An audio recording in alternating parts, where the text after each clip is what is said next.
name is Ashley. I'll be the PA student taking care of you today. Today we're going to be doing the abdomen and musculoskeletal exam.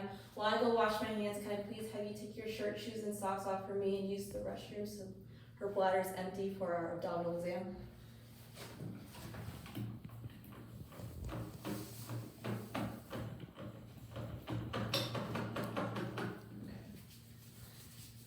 So starting off, I'm actually going to have you lay down right here on the bed. Yep, that's perfect. You can have your feet comfortably bent for me.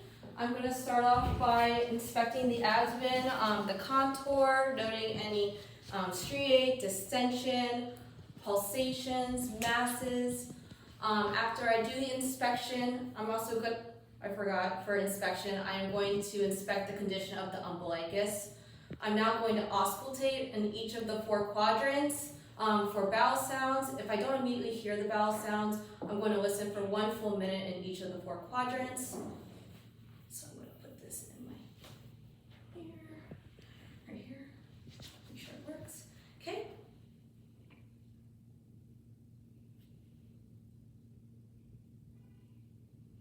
Okay, is it okay if I move this a little bit? Okay.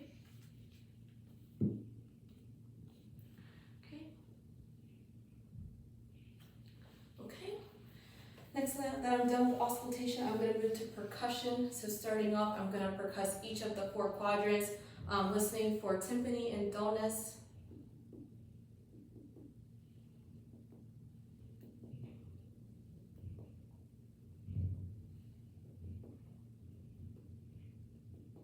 Next, I'm going to percuss for splenic enlargement at the lowest intercostal space at the anterior axillary line. So I'm going to find that right here. I want you to take a deep breath in and then deep breath out. Okay, and then I'm going to move on to palpation. So first I'm going to ask you, do you have any areas of pain in your abdomen? Okay, if she were to have pain, I would normally palpate that area last. I would have her point it out, obviously, and then palpate last. So first I'm going to start with light palpation.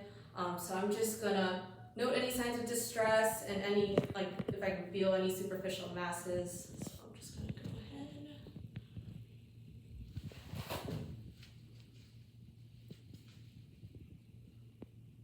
Any pain? Okay.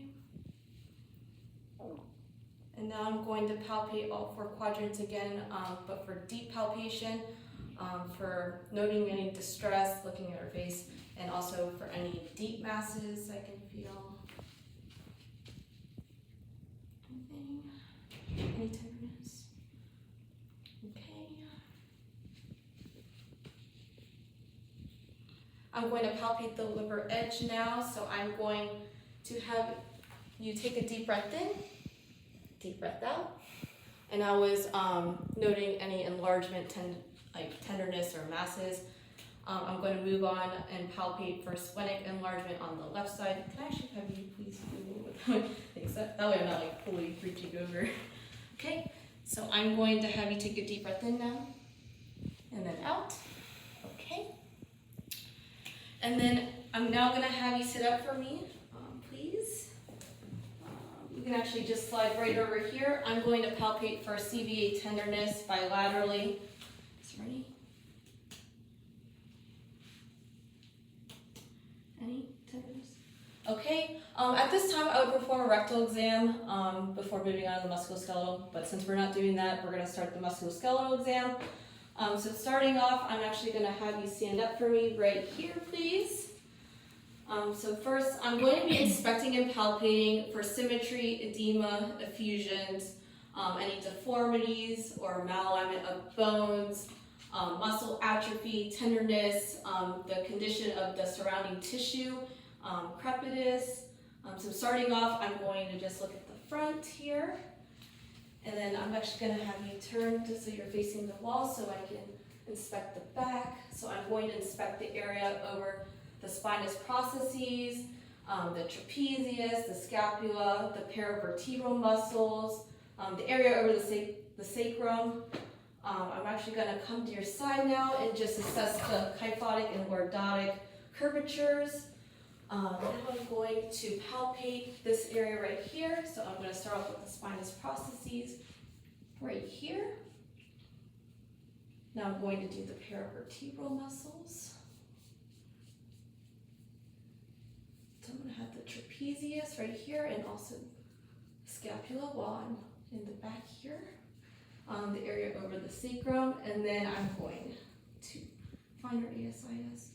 Just palpate the sacral iliac joint.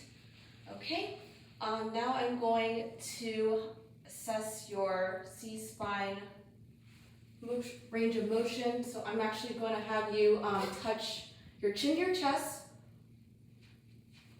for flexion, and then I'm going to have you extend your head back so you look at the ceiling for extension, and then I'm going to have you come in front, and I want you to turn only your head to your left, and then now to your right for rotation, and then I want you to touch your ear to your shoulder, okay, and then the opposite side, okay, and that was for lateral bending.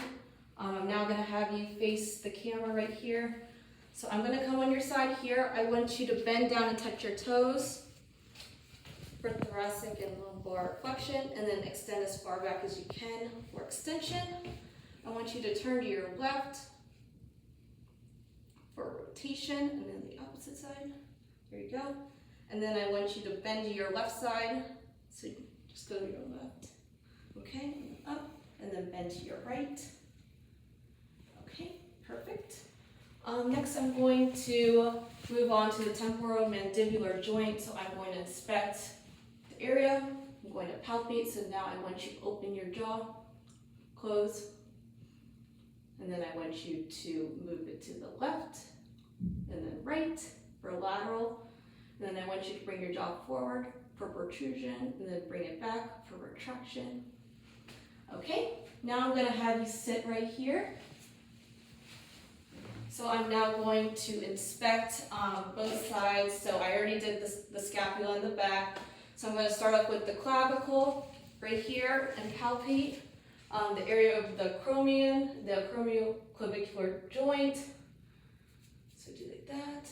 And then while I'm here, I'm going to get the proximal humerus right there. I'm going to try to do the bicipital groove. So do you mind? Can I have you actually sit like right here, just so I can see you with the camera? Come right here with the bicipital groove. Right there in the tendon. Moving forward, I'm going to inspect and also palpate, so the biceps right here, and then the triceps back here, the area over the antecubital fossa. We got the medial epicondyles, the lateral epicondyles. Can I have you like turn your arms like that for me? For the proximal humeral head and the olecranon process. I'm going to keep going further down the forearms right here until I get to down here. I am going to have you actually turn your hands like that so I can palpate the radial styloid process and the ulnar styloid processes. And then I'm going to move on to the carpal bones here. And I'm going to actually have your hands in a fist right here for the anatomical snuff box. Perfect. And then you can extend your fingers again. So now I'm going to palpate the sides of for the interphalangeal joints right here. Okay, now we're going to test range of motion. So I'm going to have you stand up for me, please. You can face me.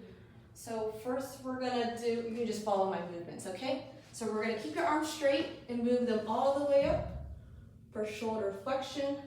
Bring them, keep them straight for extension. Then you can bring them back to neutral. You can bring them out like wings for abduction, and then bring them across your chest for adduction. And then now in this position, I want you to bring your hands to your shoulders like this for elbow flexion, extend for extension, elbow extension. Bring your arms to 90 degrees, and I want you to bring your hands like this for pronation, and bring them back for supination. In this position, I want you to bring your hands towards you for wrist flexion. Bring them all the way up for extension, and then you can have your arms straight out like that. I want you to bring your fingers together for ulnar deviation and bring them out for radial deviation.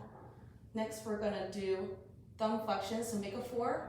Then you can make a fist by putting your 4 fingers for finger flexion. Extend the 4 fingers out for finger extension. Bring your thumb out for thumb extension. Then you can do,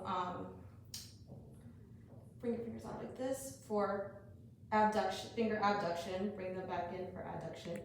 In this position, you can raise your thumb for thumb abduction and bring it back for thumb adduction. And then you can touch each of your fingers for opposition. Okay, perfect. Now that we're done with that, I'm going to actually have you lay down now for the next part of the examination. So starting off, I'm actually going to have you have your legs all the way out for me, please. Thank you.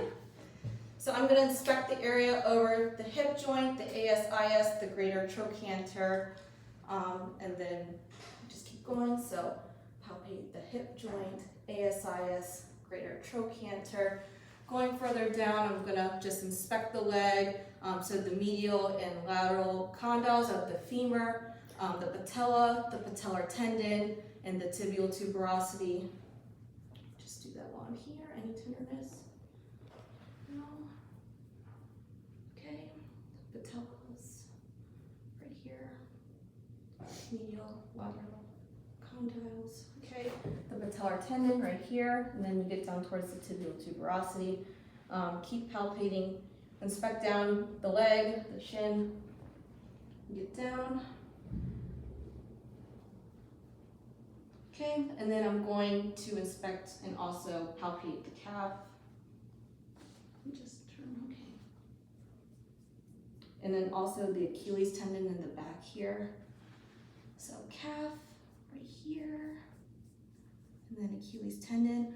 I'm just gonna inspect and also palpate the medial malleoli, because it's plural, right here. And then the lateral malleoli right here.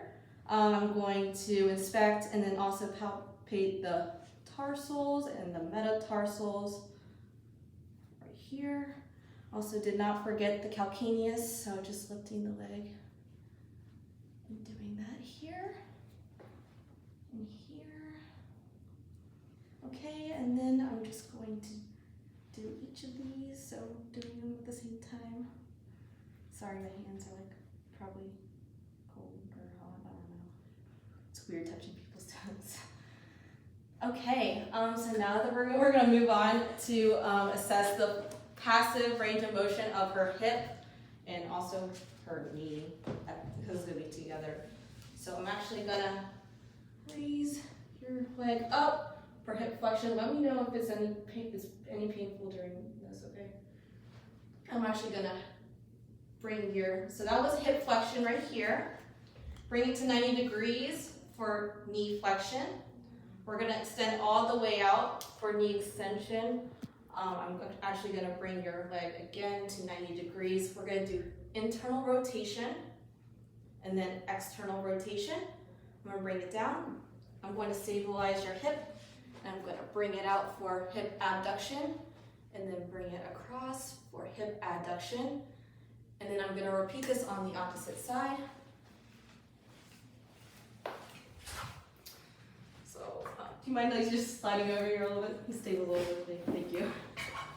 Okay, so I'm going to do hip flexion, and then bring her knee to 90 degrees. Actually, is there a better way? Here we go. Knee flexion, knee extension. Bring it back to 90 degrees. I'm going to do external rotation, then internal rotation. Bring it down. I'm going to stabilize the hip and do abduction and down, and then across midline for adduction and down. Okay. Next, I'm going to move down here, and I'm going to do passive. So I'm going to do dorsiflexion, plantar flexion, and then I'm actually going to stabilize the MTP joints, and I want you to curl your your toes away from you, okay?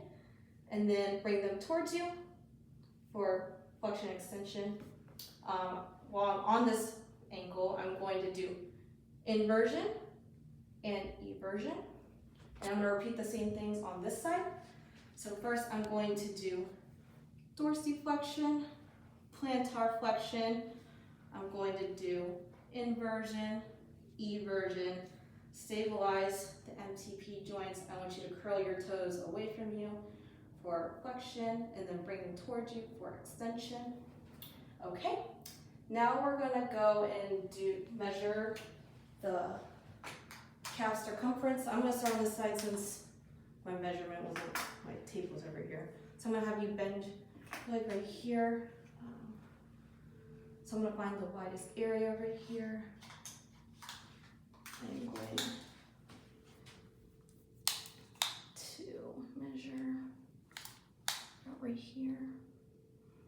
Okay, so I have like 30.5 centimeters. I'm going to mark this area right here.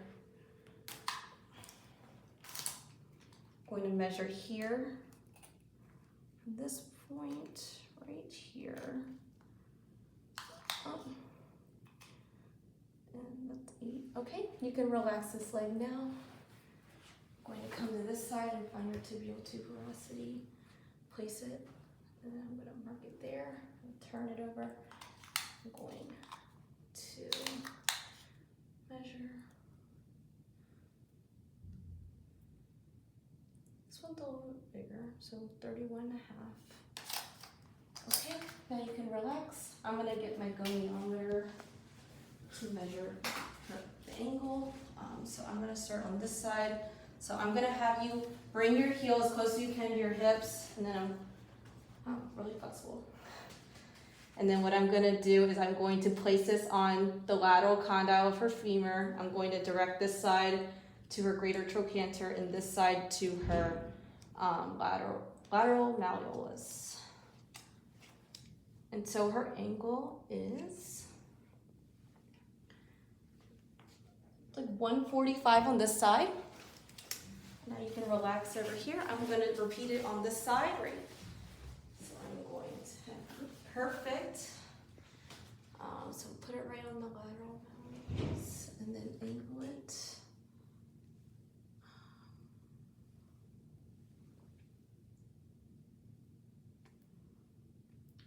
145. Okay, and that concludes my examination today. I want to thank you for being my patient today.